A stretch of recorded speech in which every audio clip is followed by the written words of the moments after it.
Pension को लेकर आपका एक इंटरेस्टिंग सवाल था कि अगर किसी घर में कोई गवर्नमेंट कर्मचारी है तो उस गवर्नमेंट कर्मचारी के माता पिता वृद्धा, विधवा या विकलांग पेंशन ले सकते हैं कि नहीं, या फिर उसके माता पिता उस कर्मचारी के अलग डॉक्यूमेंट बनाकर, अपने अलग डॉक्यूमेंट बनाकर वृद्धा, विधवा या विकलांग पेंशन में से कोई पेंशन ले रहे हैं, तो वो कहाँ तक सही है और वो वाकई क्या वैलिड है। तो चलिए आज की वीडियो में इसके बारे में बात करते हैं।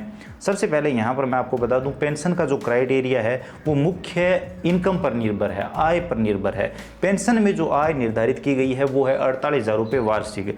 अगर किसी परिवार की सालाना आय 48,000 रुपये से अधिक है तो वो पेंशन के लिए हकदार नहीं है। तो अब गवर्नमेंट कर्मचारियों की तो सभी की इनकम इससे ज़्यादा ही होगी, उनकी तो महीने की सैलरी इससे ज़्यादा है, तो फिर उनके माता पिता के लिए तो पेंशन का सवाल ही नहीं उठता। अब होता क्या है, जब हम पेंशन के लिए आवेदन करते हैं तो इससे पहले हमें इनकम अपडेट करनी होती है, आय प्रमाण पत्र देना होता है जन आधार कार्ड में और आय अपडेट करनी होती है। तो अब अगर हम गवर्नमेंट कर्मचारी के जन आधार कार्ड में आय अपडेट करेंगे तो उसकी जो वैलिड आय है, जो सरकारी आय है, साल में उसे कितने पैसे मिलते हैं, वो सारे कैलकुलेट करके ही हमें अपडेट करनी होगी। अगर ऐसा अपडेट करेंगे तो उस पेंशनर के माता पिता पेंशन नहीं ले पाएंगे। तो लोग इसमें दिमाग चलाते हैं क्या कि अगर कोई घर में गवर्नमेंट कर्मचारी बन गया तो उसके सारे डॉक्यूमेंट अलग कर दो और उनके माता पिता के डॉक्यूमेंट अलग कर लो, और उसके बाद वो माता पिता अपनी इनकम 48,000 रुपये से कम अपडेट करते हैं जन आधार कार्ड में और पेंशन के लिए आवेदन कर देते हैं। हालांकि ये काम सभी ई मित्र कियोस्क ही करते हैं, उनके हाथ से ही होता है, लेकिन सामने वाला जब लेकर आता है डॉक्यूमेंट और अलग डॉक्यूमेंट लेकर आता है तो हमारे पास कोई ऑप्शन नहीं होता, और हमें कई बार तो पता ही नहीं होता कि इनके माता पिता गवर्नमेंट कर्मचारी है, तो वो डॉक्यूमेंट अलग अलग करवा लेते हैं। तो ये कहाँ तक सही है? जहाँ तक मैं बात करूँ तो गवर्नमेंट को भी कहीं ना कहीं ये पता रहता है कि अगर किसी सरकारी कर्मचारी के माता पिता पेंशन ले रहे हैं तो किस तरह से उन्होंने दिमाग चलाया है। 99% गवर्नमेंट कर्मचारियों के माता पिता जो पेंशन ले रहे हैं वो उस कर्मचारी के साथ ही रहते हैं, उनका एक ही घर है, एक ही परिवार है, लेकिन डॉक्यूमेंट अलग करके पेंशन का लाभ ले रहे हैं। और जो गवर्नमेंट कर्मचारी बन जाते हैं कहीं ना कहीं उन्हें पैसे की भूख भी ज़्यादा बढ़ जाती है। अब यहाँ पर मैं आपको बता दूं, ये जो पेंशन है वृद्धा, विधवा और विकलांग जो सामाजिक सुरक्षा पेंशन है वो एकदम गरीब लोगों के लिए है, इसीलिए आय का ये क्राइटेरिया रखा गया। और जो असहाय लोग हैं, जिनकी कोई मदद करने वाला नहीं है, जैसे विकलांग लोग हो गए, वृद्ध लोग हो गए, विधवा महिलाएं हो गई, जिनके लिए कोई सहायता के लिए नहीं है, उनको गवर्नमेंट 1300, अभी 1300 की है, 1250 रुपये, 1000 रुपये ये पेंशन महीना देती है, 1500 रुपये, जो कि बहुत ही एक छोटा अमाउंट है घर गृहस्थी चलाने के लिए।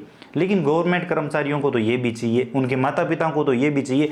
अगर आप एक ई मित्र कियोस्क हो तो आपने देखा होगा, जितनी कोशिश गवर्नमेंट के फ्री वाले पैसे के लिए गवर्नमेंट कर्मचारी का परिवार करता है उतना आमजन नहीं कर पाता, जो साधारण लोग हैं वो नहीं करते। इसीलिए ये देखा गया है कि जिन लोग गवर्नमेंट योजनाओं की, जिन लोगों को सबसे ज़्यादा ज़रूरत होती है, उन लोगों को उन योजनाओं का लाभ नहीं मिलता, बल्कि वो लोग लाभ लेते हैं जिन्हें इन योजनाओं की ज़रूरत ही नहीं होती।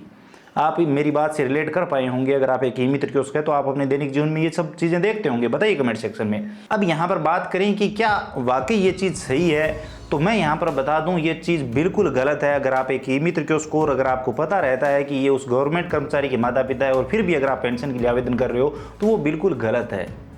और अगर आप गवर्नमेंट कर्मचारी के माता पिता वो पेंशन लेने की नीयत रखते हो तो प्लीज़ ऐसा ना करें। इसके लिए और भी कई योजनाएं हैं, अटल पेंशन योजना जिसमें अंशदान करके थोड़ा थोड़ा और आप पेंशन ले सकते हो, और भी कई योजनाएं गवर्नमेंट ने चला रखी है। आप इस चक्कर में मत पड़िए, जो असहाय लोगों के लिए, गरीब लोगों के लिए पेंशन है उसका लाभ आप लोग मत लीजिए। हालांकि इस लूप होल का इस्तेमाल करते हैं लोग, डॉक्यूमेंट अलग कर लेते हैं, बता देते हैं वो हमारे साथ ही नहीं रहता, वो हमारा बेटा ही नहीं है। साथ नहीं रहता तो इसका मतलब ये थोड़ी हो गया कि वो आपका बेटा नहीं है, बेटा तो बेटा ही रहेगा या बेटी तो बेटी रहेगी। तो मेरी राय में गवर्नमेंट को ये चीज़ देखनी चाहिए, ये चीज़ फिल्टर करनी चाहिए कि गवर्नमेंट कर्मचारी के घर में अगर कोई पेंशन लेता हुआ, जो सामाजिक सुरक्षा पेंशन लेता हुआ पाया गया तो उसके खिलाफ कार्रवाई की जाएगी और उससे पूरी पेंशन वसूल की जाएगी। इस तरह का नियम आना चाहिए, ये जाँच होनी चाहिए। आप बताइए कमेंट सेक्शन में होनी चाहिए कि नहीं, क्योंकि मैं अगर हमारे आसपास के क्षेत्र की बात करूं तो बहुत सारे लोग ऐसे हैं जो गवर्नमेंट कर्मचारी हैं उनके घर में और वो पेंशन ले रहे हैं, वो, और बल्कि वो तो सबसे पहले आवेदन करते हैं, वो तो सबसे पहले लेते हैं। बाकी आपको क्या लगता है, क्या सरकार को ऐसी जांच शुरू करनी चाहिए? और फिर से मैं गवर्नमेंट से रिक्वेस्ट करना चाहूँगा कि इसमें प्लीज़ ई मित्र धारकों को न घसीटें कि आपने ये पेंशन शुरू की है, आपने ये इस पेंशन के लिए अप्लाई किया है। अगर कोई भी अपने अलग डॉक्यूमेंट लेकर आएगा, अपना आय प्रमाण पत्र लेकर आएगा जिस पर 2 अधिकारियों के हस्ताक्षर है आय प्रमाण पत्र पर, और अपने कंप्लीट डॉक्यूमेंट देगा, तो ई मित्र कियोस्क क्या करेगा? उसके सामने तो सारे डॉक्यूमेंट कंप्लीट है, उसको तो नहीं पता ना कि उसके घर में कोई कर्मचारी है।